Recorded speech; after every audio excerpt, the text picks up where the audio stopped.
Hello guys, আশা করি প্রত্যেকে ভালো আছো। আমি এবার ফিরে আসলাম নতুন একটা ভিডিও নিয়ে। আজ আমরা দেখতে চলেছি মির্জাফরের পরিবার ও তার বংশধরদের 1100 কবর। সামনে যেটা দেখাবো মির্জাফর তার পরিবারের 1100 কবর। যা 1100 বাবা।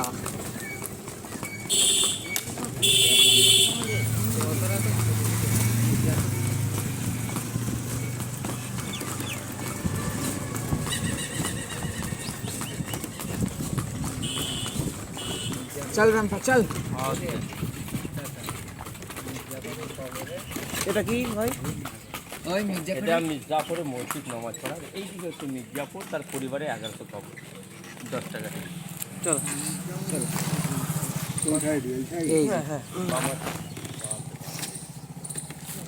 আমরা এখন পৌঁছলাম মির্জাফর ও মির্জাফরের পরিবারে 1100 কবরস্থান দেখতে। এখানে টিকিটের মূল্য মাত্র 10 টাকা। এখানে মির্জাপুর নামাজ পড়তো না? তোমরা সামনে যে মসজিদটি দেখতে পাচ্ছ ওখানে মির্জাফর নামাজ পড়তো। এই গেটের ভেতরে 1100 কবরস্থান। এই জায়গাটির নাম জাফরাগঞ্জ। এই নামটা তখনকার দিনে মির্জাফর রেখেছিলেন। এখানে 1100টার বেশি কবরস্থান আছে, কারণ মির্জাফরের বংশধর এখনো বেঁচে আছেন। বর্তমানে এখন তারা কলকাতায় থাকেন। যদি ওই পরিবারে কোনো সদস্য মারা যায়, তাকে তুলে নিয়ে এসে এখানে কবর দেওয়া হয়। এই মির্জাফরের পরিবারের যে সমস্ত সদস্য এখনো বেঁচে আছেন, তারা বছরে একবার আসেন এই কবরস্থানে। সেটি হলো শবে বরাতে। তারা এই শবে বরাতে এসে কবর জিয়ারত করে আবার পরের দিন কলকাতায় চলে যেত।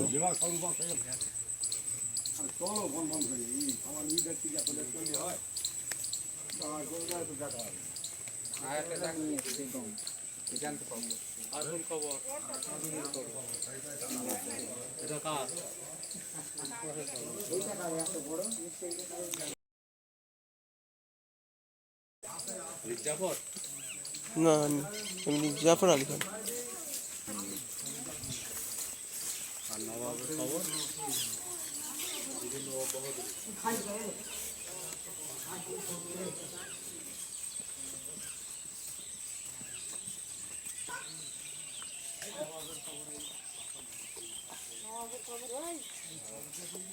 না না বলে এদিকে আছে।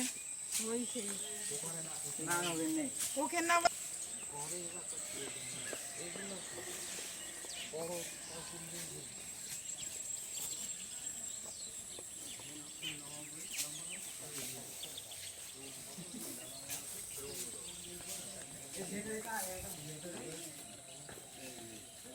আসসালামু আলাইকুম।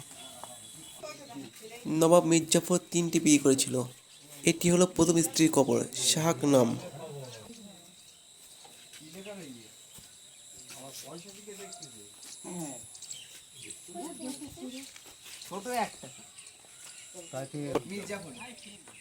এটা হচ্ছে মির্জাফরের কবরস্থান। মির্জাফরের দুই পাশে মির্জাফরের দুই চাচার মাটি দেওয়া আছে। ডান সাইডে নাজাফ খান আর বাঁ সাইডে নাজাবি খান।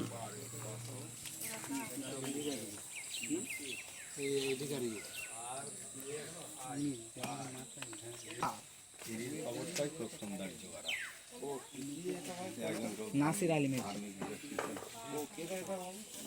নাসির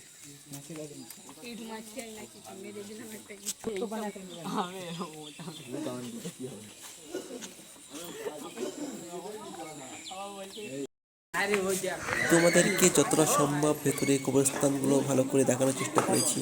তোমরা সামনে যে মসজিদটি দেখতে পাচ্ছ ওখানে মির্জাফর নামাজ পড়তো। আসসালামু আলাইকুম।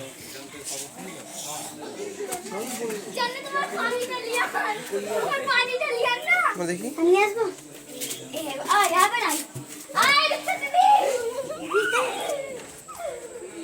এই সেই মসজিদ, এখানে মির্জাফর নামাজ পড়তো।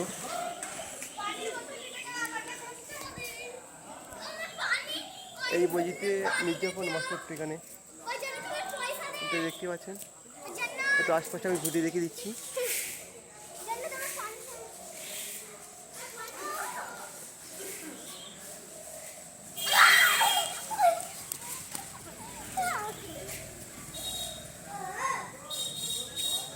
সামনে ওই যে এক্ষুনি আমি যেটা গিয়েছি ওটা হচ্ছে মির্জাপুরের পরিবার এর 1100টা কবর।